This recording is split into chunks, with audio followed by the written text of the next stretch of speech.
연인되는 그 국경 속에서 하루하루를 우리가 생명을 연명한다는 것이 쉽지 않죠. 죽겠다 소리가 저절로 나옵니다.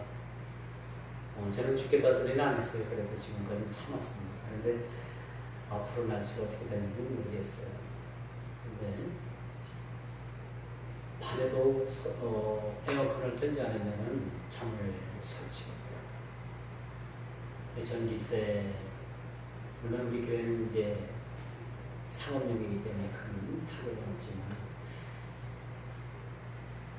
그 염려스러워서 에어컨을 껐더니 더워서 또 잠을 못 자겠어요. 그래서 사람들의 그 애환을 요즘 사실은 느껴봅니다.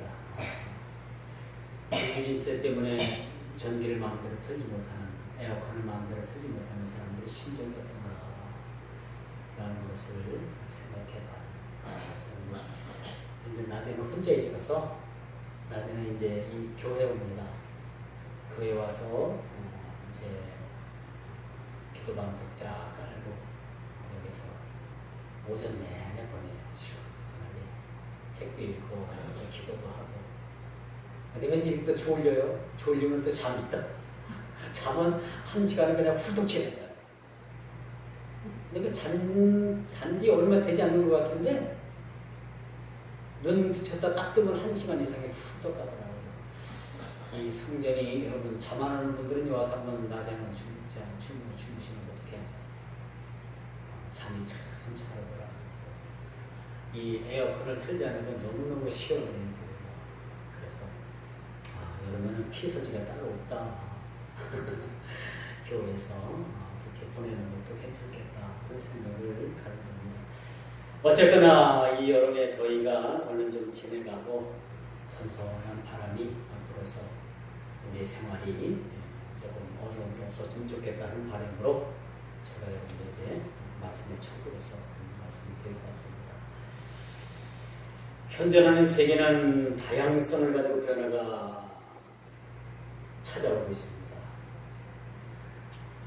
무려 요즘 폭염이 우리나라 조선시대 때부터 관측한 관측 사상 111년 만에 처음 이렇게 더위가 있다고 합니다.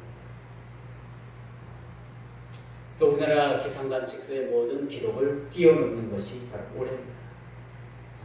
보통 40도, 38도, 40도 이상 기온이 올라가니까 참 우리가 생활하기 힘든 것 같습니다.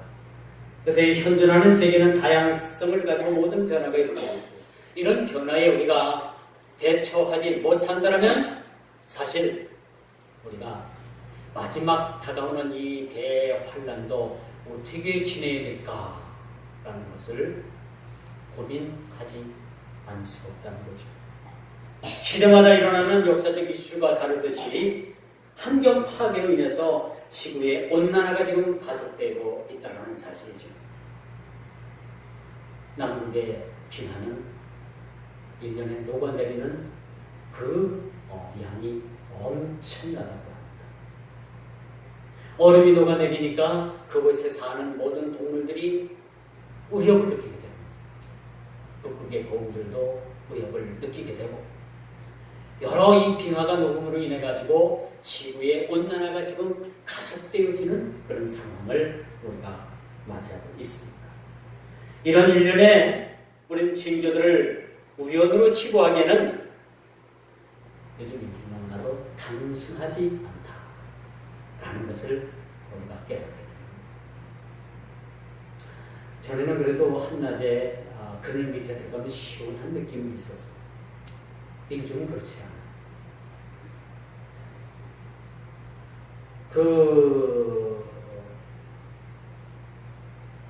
아프리카 옆에 어디에 중동 지방에서 온 사람들이 말을 들어보면 우리나라가 더 덥다는 거야.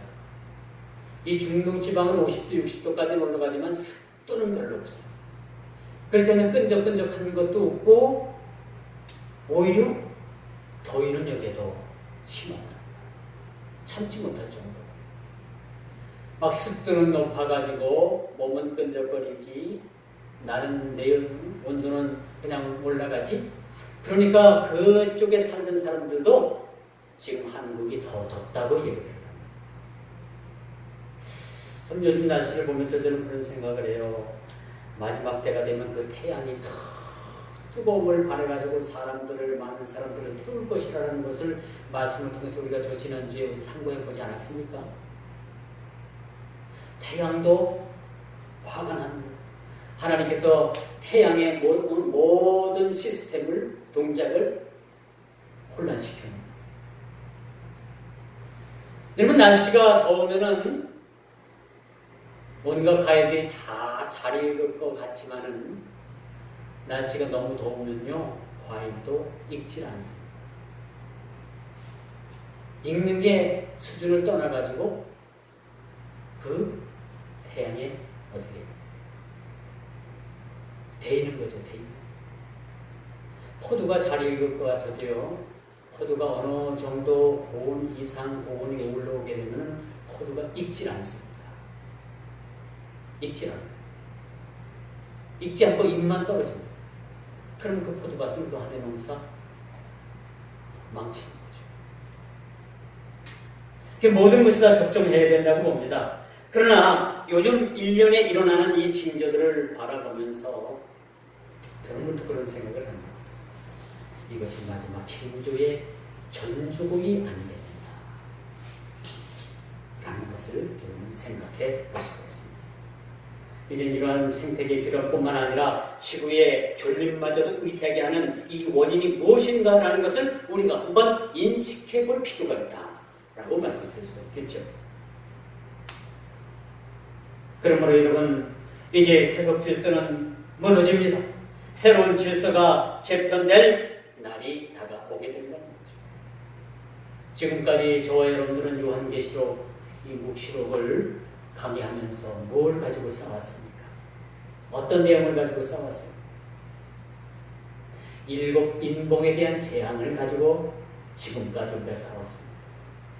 두 번째는 어떤 재앙을 가지고 우리가 싸웠습니까? 7 재앙, 7 인봉 다음에 뭐가 나옵니까?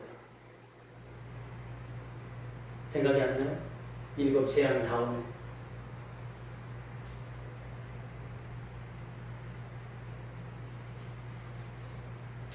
그것은 7 나팔이 나옵니다.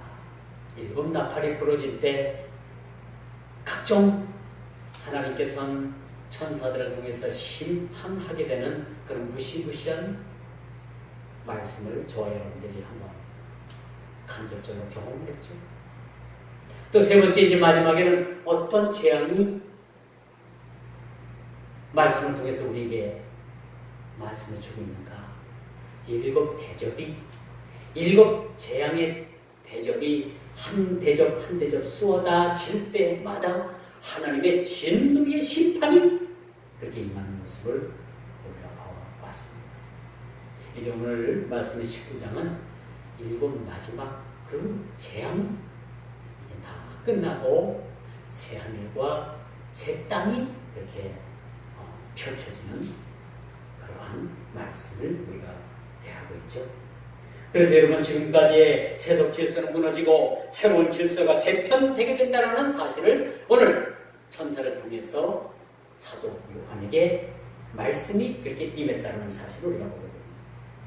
오늘 이 본장을 기점으로 해서 지금까지 4장에서 18장에 걸친 보도되었던 현 우주와 역사의 결정적 종말이 최종적으로 그렇게 도래하기 직전에 진행될 말세의 대환란에 대한 묵시가 이제 막을 내린다는 겁니다. 대환란에 대한 그런 무시무시한 심판의 내용이 오늘 본문으로서 막을 내리게 되고, 이제 어떤 내용의 그런 말씀이 우리에게 다가오는가? 하나님께서 이렇게 새 하늘과 새 땅을 우리에게 주시겠다라고 그렇게 말씀을 합니다. 주님의 재림과 더불어서 사단의 세력이 멸망을 당하고 현 우주의 완전한 붕괴와 더불어서 전 인류의 부활, 최후의 백보자 심판이 있게 되고 마침내 현 우주의 완전한 행신으로 새 하늘과 새 땅이 펼쳐진다는 내용이 오늘 우리에게 주어지는 말씀을 볼 수가 있겠죠. 그래서 여러분, 그렇게 세속화되어진 현 정국은 자정 능력을 상실하게 되고 세속은 더 이상 지탱할 수가 없게 되며 새로운 갱생을 필요로 하는 그 필요성을 절실히 느끼게 된다라고 말씀드릴 수가 있는 것이죠. 그러므로 이후에는 절망과 신음과 고통의 소리가 이제 먹게 될 겁니다. 모든 대환란이 끝나게 되면은 우리 주님께서 백마 타고 천사와 천군의 호령 가운데 유유히 그렇게 나타나게 된 것입니다. 이제 우리는 마지막 주님의 재림을 기다리고 있습니다. 지금 우리가 어찌 생각해보면 환란을 겪고 있는 것도 사실입니다. 그러나 이제 주님 오실 그 직전의 환란은 좀 더 우리에게 강도가 점점점 센 환란이 우리를 맞이할 수가 있겠죠. 그러나 이것 가지고 우리가 겁낼 필요는 없습니다. 이런 환란과 고통이 우리에게 다가온다 할지라도 궁극적으로는 예수님께서 승리의 그 팻말을 타고 이 땅에 오셔서 공중 잔치에 그 혼인 잔치에 우리를 초대를 하게 된다는 사실이죠. 그리고 이 땅에서는 하나님께서 그 심판을 하도록 예수님께 그렇게 맡기신 그 심판을 통해서 백보자 심판이 그렇게 진행이 되게 된다는 사실이죠. 그래서 이제 이후로는 절망과 신음과 고통의 소리가 그치게 될 것이며 급속도로 인간의 삶의 질을 떨어뜨린 이 짐승의 세력을 우리 주님께서 멸하실 것입니다. 지금까지 공중권세를 잡고 우리 인생을 괴롭히고 우리에게 영적이나 육적으로나 많은 타격을 줬던 그런 사단의 세력을 우리 주님께서 그 세력을 멸하실 것이라는 거죠. 그 짐승의 세력을 멸할 뿐만 아니라 그 짐승의 배후의 모든 사단의 세력을 멸하고 이 땅에 거짓 선지자로 나타났던 교회를 넘어지게 했던 그 거짓 선지자들의 혀를 뽑아서 하나님께서는 반드시 심판하실 것이라는 사실들을 말씀을 통해서 우리에게 들려주고 있다는 겁니다. 디모데후서 3장 1절에 보니까 고통하는 때가 이르리니, 이 디모데후서 3장 1절의 말씀이 이 고통의 때가 과연 이 고통하는 때가 언젠가?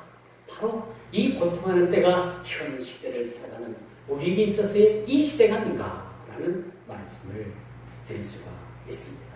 고통하는 때, 그러나 우리에게 다가오는 7 인복이 있습니다. 7 나팔이 있습니다. 7 대재앙의 대접의 대재앙이 이 현 시국을 기다리고 있다라는 사실도 우리는 염두에 둬야 됩니다.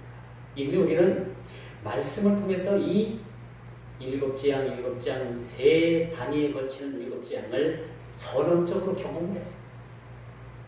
이제 이 땅에 7 민봉의 재앙, 7도 나팔의 재앙, 7 대접의 재앙이 이 땅에 재현된다 하더라도 우리는 전혀 놀랄 일이 아니겠죠.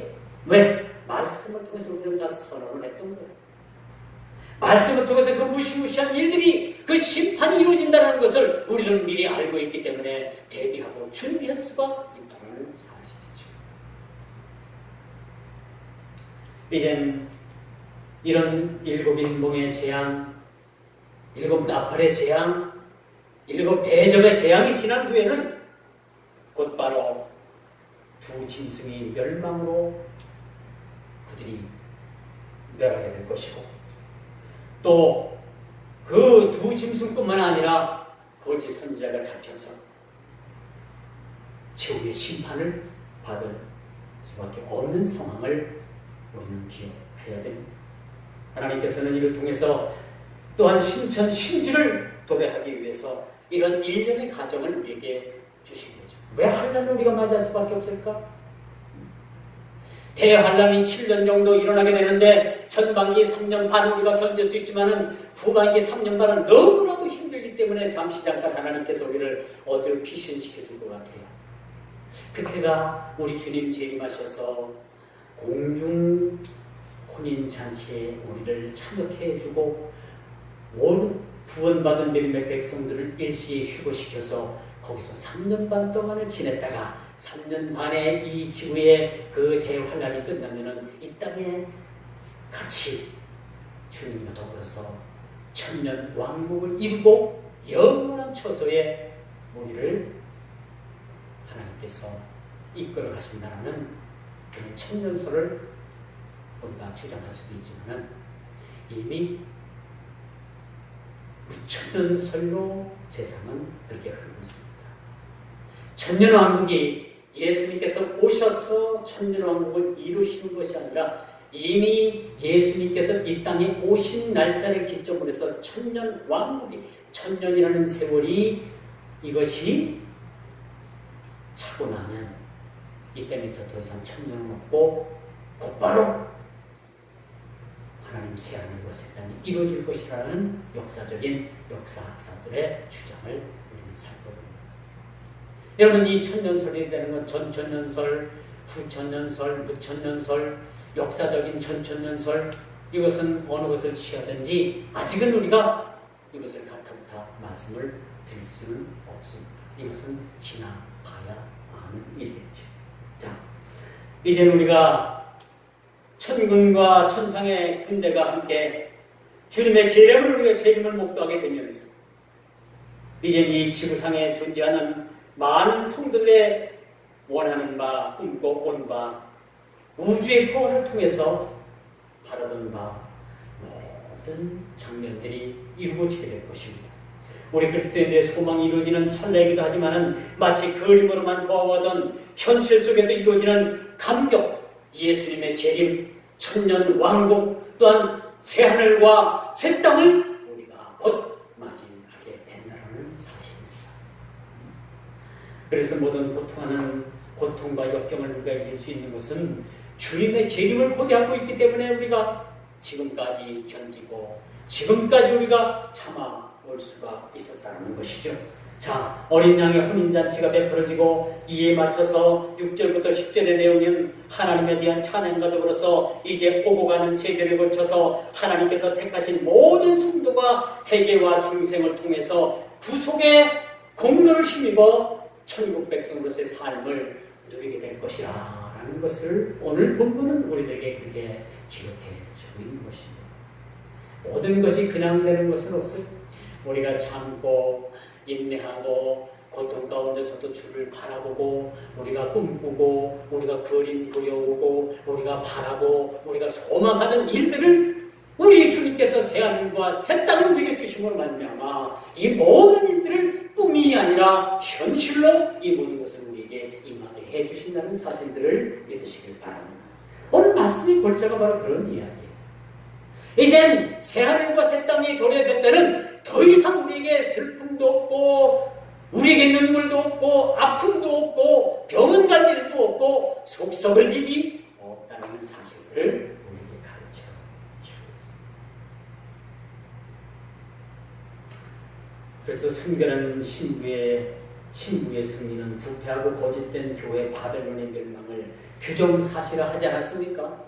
여러분 17장 18장에 보면 거짓 없는 음녀 바벨론에 대한 그런 하나님의 심판은 혹독하리만큼 그 세력을 하나님께서는 완전히 멸하실 것이라는 것을 우리는 알게 되는 것이죠. 자, 7절 말씀 봅니다. 어린 양의 혼인잔치는 그리스도와 그의 백성 사이에 신뢰를 회복하게 하고 친밀함과 사랑과 기쁨을 회복하게 한다라고 말씀해주고 있겠죠. 자, 그 반면에 그리스도와 성도들을 대적한 짐승과 거짓 선지자들에 대한 심판은 살벌하기가 그지 없다는 겁니다. 우리 모두는 이제 주님의 공중잔치에 다 들림을 받아서 주님과 더불어서 거룩한 신부로서 주님과의 그런 혼인잔치를 맞이하게 될 것입니다. 그런데 여러분, 짐승들과 이 음녀 바벨론과 또 거짓 선지자들은 살벌한 새들의 축제에 참여하게 됨을 오늘 말씀을 통해서 말씀을 주고 있습니다. 18장에도 언급을 했었습니다. 더럽고 치사한 그런 새들의 모습을 18장에서도 언급할 수 있었습니다만 오늘 말씀에서도 보니까 이제는 하나님의 자녀된 자들은 하나님과 더불어서 먹고 마시고 즐거워하는 반면에 이렇게 거짓 선지자들 또 거기에 현혹된 그런 세상에 많은 우리 주님을 배반한 배도자들, 주님을 불신한 그 세력들은 살벌한 새들이 와서 그들의 살을 찢어 먹겠다라는 말씀으로 심판을 묘사해 줍니다. 한쪽에서는 하나님과 더불어서 찬양이 울려지고 이 지구상에서 없는 온갖 그런 만나는 것들로 잔치가 배설이 되는데 한쪽에서는 독수리와 같은 그런 아주 악한 짐승들이 날아와서 그 심판받을 자들의 살을 찢어 취한다는 사실. 여러분, 이 성경은 늘 두 그룹으로 이렇게 대조를 합니다. 한쪽은 믿는 양이 비우고 한쪽은 믿지 않는 염소의 비유를 통해서 늘 이것을 대조시키고 있다는 사실이죠. 오늘 본문도 마찬가지입니다. 한쪽에서는 할렐루야 하나님을 찬양하는 찬양의 입술에 위해서 천사들의 노래가 울려 퍼지고 천사들의 찬양이 울려 퍼지고 새하늘과 새 땅이 쫙 뚜렷해 가지고 그 믿음의 백성들을 일시에 새하늘과 새 땅으로다가 옮겨줍니다. 우리는 장차 새하늘과 새 땅에 가서 살게 됩니다. 제 많은 이 세상은 내 집안이요. 여러분, 이 땅에서 잘 살고 너무 부러워하지 마세요.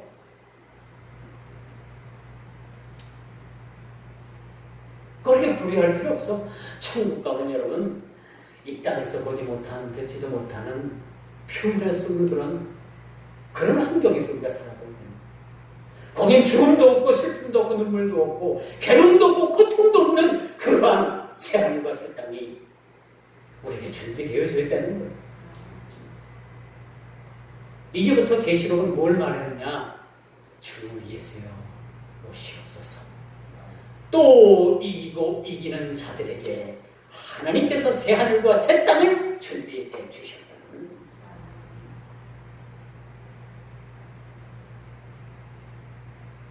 이렇게 한쪽에서는 새들의 축제가 벌어지게 되고요.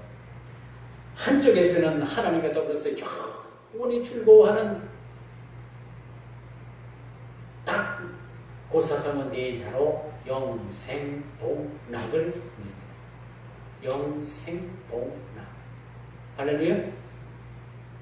이 영생복락이라는 이 성어 네 자 안에 우리 그리스도의 모든 삶에 그 지옥한 삶이 모두가 다 녹아 포함되어 있다는 사실을 우리가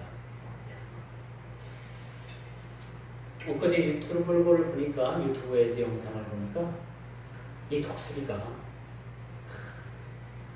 이 바위, 높은 바위에서 사람이 감히 인접할 수 없는 높은 곳에서 사는 그게 사냥 비슷한 건데 뭔 짐승인지 정확히 모르겠어요. 그 짐승들이 바위를 탁 탁 올라가는데 독수리가 그걸 탁 보더니 그 짐승에게 쏘는 살같이 쫙 내려와가지고 그 발톱으로 짐승의 엉덩이를 탁 찍어냅니다. 그래서 그 짐승은 엄청난 몇백 메다 되는 그 낭떠러지기에서 안 떨어지려고 막 아둥바둥 했는데 독수리가 또 한 번 공중에서 쫙 내려오더니 또 한 번 그 짐승을 탁 한 번 내치더라. 그러니까 이 짐승이 발을 헛디뎌가지고 그 수백 미터 되는 나무 떨어지기로 그냥 떨어져서 거기서 그 짐승이 죽더라. 그러니까 이 독수리가 쫙 내려와가지고 이 짐승을 발도 핥혀주고서 그 무서운 그 뿌리로다가 그냥 막 짐승을 막 그냥 사지를 그냥 막 뜯어가지고 막 그냥 각을 털어. 그걸 보면서 설교를 준비하면서 그런 생각을 했어요. 이야, 이거다. 그 심판받을 자들이 새들이 와서 쪼아먹고 그들의 살을 삼킨다는 그 말씀의 내용을 저는 유튜브를 통해서 이것을 간접적으로 경험을 했어요. 맞다.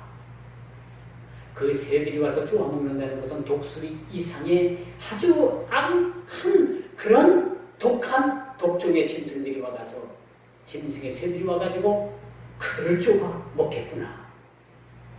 여러분 상상을 해보십시오. 무시무시하지 않습니까? 생각조차도 할 수 없는 그런 무시무시한 일들이 심판을 통해서 이루어집니다. 자, 이젠 새하늘과 새 땅이 우리에게 도래할 겁니다. 그렇다면 여러분, 이제 우리가 세속에 동화되지 않냐고 짐승과 거짓 선지자의 혀에 미혹되어서 자신을 지키지, 현혹에서 자신을 지킨 자들은 하나님께서 저들에게 세마포 옷을 입혀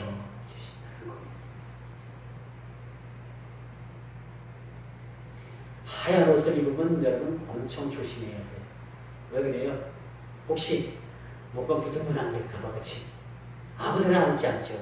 하얀 옷을 입게 돼요. 이 가급적이면 하얀 옷을 저희들은 안 입으려고 해요. 옷을 입다 보면 어디서 묻었는지 그렇게 뭔가가 묻어 있어요. 지워지지도 않아요.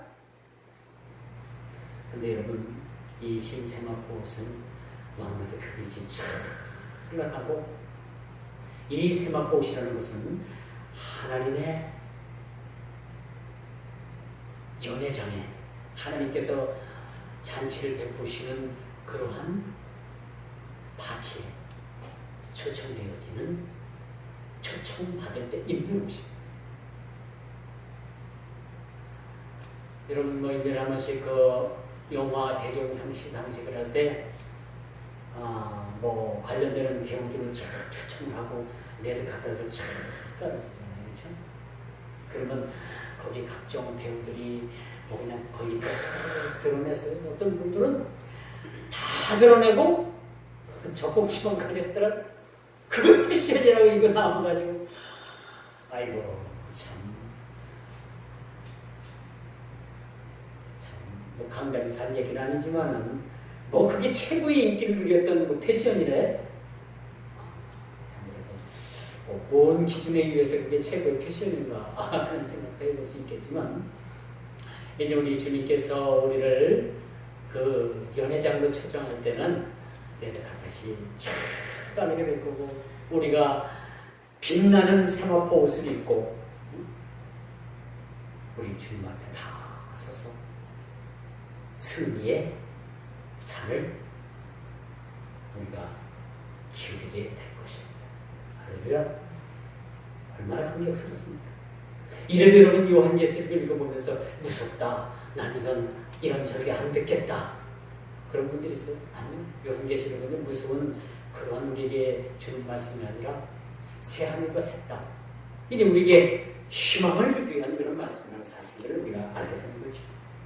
그리고 세속에 동화되지 않는 자들, 세속에 물들지 않고 짐승과 거짓 선자의 미혹에서 자신들을 지킨 자들을 우리 주님께서 세마포로 참 단장하게 하셔가지고 그 파티에 우리를 초청합니다. 얼마나 감격스럽습니까? 11절 말씀에 보니까 그리스도께서 나타나시고 말미암아 하늘이 열리고 인류 전 세계를 향해서 그리스도의 임재를 알게 하시고 공중에서는 그 거대한 혼인잔치가 베풀어지게 될 것입니다. 이제 일곱 인봉이, 일곱 나팔이, 일곱 대접의 진노의 심판이 지나가고 우리 주님께서 백마 타시고 천군 천사와 천사의 호령 가운데 이 땅에 공중에 재림하실 때 여러분 모두의 이름이 불려주시기를 주님으로 축원드리겠습니다. 하나님 나라가 임할 때에 나의 이름을 기억해 주시고 나의 이름을 불러주신 우리 주 예수 그리스도의 그 모습을 우리가 보면서 지금 있는 우리의 현실에 처해져 있는 이 고통은 잠깐이고 이 시련은 우리에게 있어서 잠시 잠깐이라는 사실, 그것을 잘 참고 견디면 영원 무궁한 신천 신지가 우리에게 곧 펼쳐진다는 사실들을 우리는 알게 됩니다. 이제 천사는 짐승으로 불리는 사단과 거짓 선지자들을 향해서 심판의 무시무시한 새들을 만찬에 소환하게 될 것입니다. 무시무시한 새들을 소환해서 거짓 혀에 놀아나고 거짓 선지자에 미혹되고 그 짐승들에 의해서 그 영혼들이 유린당한 그 영혼과 육신은 하나님 앞에 설 수 없다라는 사실들을 우리는 기억하시고, 이런 자들을 위해서 하나님께서는 천사들을 통해서 그 악한 새들을 어떻게 하시겠다고 했어요? 소환시키겠다 라고 말씀 우리에게 그렇게 주어지고 있습니다. 이제 이런 저주는 악인들에게 죽음뿐만 아니라 죽음 후에도 그들의 육신이 수치를 당하는 모습을 포함하고 있다. 이제 그때 가서는 그 악인들은 죽을래야 죽을 수도 없고 어찌할 수가 없어요. 영원한 심판, 영원한 징벌을 받을 수가 받겠다는, 피할 수가 없고, 뭐 거짓된 이야기입니다만 뭐 누가 어디 뭐 지옥을 가봤더니 거기 뭐 무슨 전 과거 대통령이 죽어서 거가 있고 뭐 유명한 여자 탤런트가 죽어서 거가 있고 뭐 그들이 막 부르짖고 울부짖고, 그러니까 마찬 거짓말이에요. 물론 가 있는 건 사실이지만 가봐서 본 사람이 있다는 그 사람이 많은 거짓말입니다.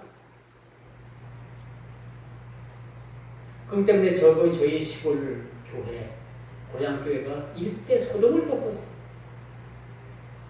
목사가, 그 담임 목사가 거 가서 그걸 배우고 와가지고 모든 설교를 거기에 볶것을 맞춰갖고 얘기를 합니다. 그러니까 듣기 싫죠. 사람들이 농촌에서 일주일 동안 열심히 일하고 피곤한 몸을 이끌고 교회 왔는데 교회 와서도 맨날 지옥 이야기나 하고 뭐 그냥 뭐 누가 죽어서 뭐 가서 아우성 치고 누구 목소리를 한번 틀어서 그게 들려주고 다 마찬 거짓말입니다. 그런데 우리 회원들께서는 안 돼요. 그게 거짓 선지자의 혐. 거짓 선지자의 혐은 오늘날 온 주님을 주라고 고백하는 주님의 교회. 교회의 머리가 누굽니까? 예수 그리스도죠? 그런 교회들을 넘어뜨리기 위해서 온갖 방법을 통해서 동원하는 거예요. 신천지만 나쁜 게 아니라 교회에서 그렇게 잘못된 교리, 잘못된 말씀을 설파해서 많은 사람들이 지옥 가게 만드는 것 자체도 이것이 거짓 선지자의 혈한 사실들을 우리가 알게 되는 것이죠.